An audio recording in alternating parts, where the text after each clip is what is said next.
പരിപാടിയിലേക്ക് സ്വാഗതം. BSF നിന്നും പുതിയ റിക്രൂട്ട്മെന്റ് നോട്ടിഫിക്കേഷൻ വന്നിരിക്കുകയാണ്. 2 നോട്ടിഫിക്കേഷൻ വന്നിട്ടുണ്ട്.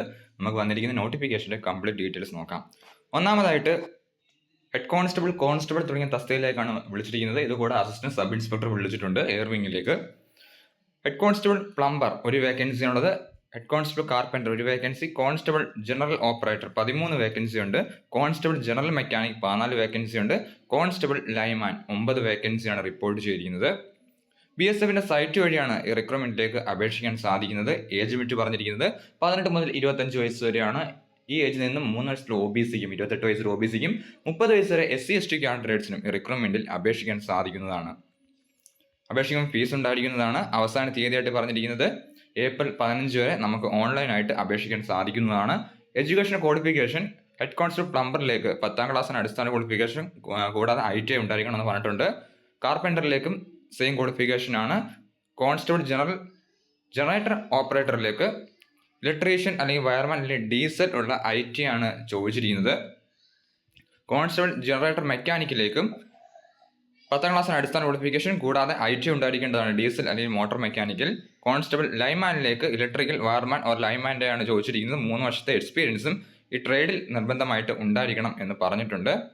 ഹൈറ്റ് പറഞ്ഞിരിക്കുന്നത് 165 സെൻറ്റിമീറ്റർ ആണ് മെയിൽ കാൻഡിഡേറ്റ്സിന്. ഫീമെയിൽ കാൻഡിഡേറ്റ്സിന് 157 സെൻറ്റിമീറ്ററും. വെയിറ്റ് പറഞ്ഞിരിക്കുന്നത് ഹൈറ്റിന് പ്രപ്പോർഷൻ ആയിട്ടുള്ള വെയിറ്റ് നിർബന്ധമായിട്ടും ഉണ്ടായിരിക്കണം എന്ന് പറഞ്ഞിട്ടുണ്ട്. ഇപ്പോൾ അപേക്ഷിക്കാൻ ആഗ്രഹിക്കുന്നവർ തീർച്ചയായും അപേക്ഷിക്കുക.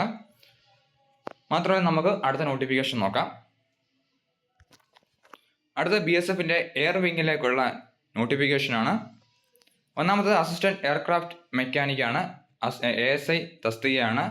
ഒന്നാമത് മെക്കാനിക്കലാണ്, 1 വേക്കൻസി. ഏവിയോണിക്സിൽ 5 വേക്കൻസി. ഫിക്സഡ് വിങ്ങിൽ 2 വേക്കൻസിയാണ് റിപ്പോർട്ട് ചെയ്തിരിക്കുന്നത്.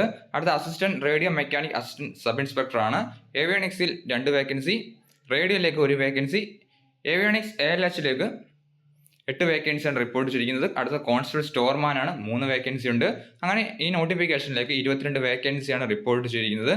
സാലറി സ്കെയിൽ 29,200 രൂപ മുതൽ 92,300 വരെ ബേസിക് സാലറി ലഭിക്കുന്നതാണ്. ഇത് കൂടാതെ യൂണിഫോം പോസ്റ്റ് ലഭിക്കുന്ന അലവൻസും കാര്യങ്ങളും എല്ലാം തന്നെ ലഭിക്കുന്നതാണ്. ക്വാളിഫിക്കേഷൻ ആയിട്ട് പറഞ്ഞിരിക്കുന്നത് ഏജ് ലിമിറ്റഡ് പറഞ്ഞിരിക്കുന്നത് 28 വയസ്സ് വരെയാണ്. ഇതിൽ നിന്ന് ഏജിന് റിലാക്സേഷൻ ലഭിക്കുന്നതാണ്. കോൺസ്റ്റബിൾ സ്റ്റോർമാനിലേക്ക് 25 വയസ്സ് വരെയാണ് ഏജ് ലിമിറ്റ് പറഞ്ഞിരിക്കുന്നത്. ക്വാളിഫിക്കേഷൻ ആയിട്ട് പറഞ്ഞിരിക്കുന്നത് 3 വർഷത്തെ ഡിപ്ലോമയാണ് അസിസ്റ്റന്റ് എയർക്രാഫ്റ്റ് മെക്കാനിക്കിലേക്ക് ചോദിച്ചിരിക്കുന്നത്. അസിസ്റ്റന്റ് റേഡിയോ മെക്കാനിക്കിലേക്കും 3 വർഷത്തെ ഡിപ്ലോമയാണ് ചോദിച്ചിരിക്കുന്നത്.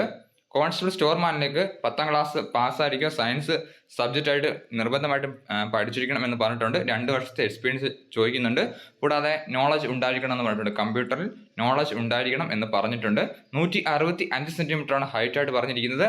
ഫീമെയിൽ കാൻഡിഡേറ്റ്സിന് 150 സെൻറ്റിമീറ്റർ ഹൈറ്റും. ഇപ്പോൾ അപേക്ഷിക്കാൻ ആഗ്രഹിക്കുന്നവർ തീർച്ചയായും അപേക്ഷിക്കുക. നോട്ടിഫിക്കേഷൻ ഡൗൺലോഡ് ചെയ്യേണ്ട ലിങ്ക് ഡിസ്ക്രിപ്ഷൻ ബോക്സിൽ കൊടുത്തേക്കാം. ഓൺലൈനായിട്ടാണ് അപേക്ഷിക്കുന്നത്. അപേക്ഷിക്കുമ്പോൾ 700 രൂപ ഫീസ് ഉണ്ടായിരിക്കുന്നതാണ്. BSF സൈറ്റ് വഴിയാണ് അപേക്ഷിക്കാൻ സാധിക്കുന്നത്. ഈ വീഡിയോ ഉപകാരപ്പെട്ടെങ്കിൽ ലൈക്ക് ചെയ്യാൻ മറക്കരുത്. അതുപോലെ തന്നെ സംശയമുണ്ടെങ്കിൽ തീർച്ചയായും കമൻറ്റ് ചെയ്യാം. ആർമി, നേവി, എയർഫോഴ്സ്, SSC അതുപോലെ തന്നെ PSC നോട്ടിഫിക്കേഷൻ ഉടൻ ലഭിക്കുന്ന ചാനൽ സബ്സ്ക്രൈബ് ചെയ്ത് ആക്സസ് ചെയ്യുക. വന്ദേ മാതരം.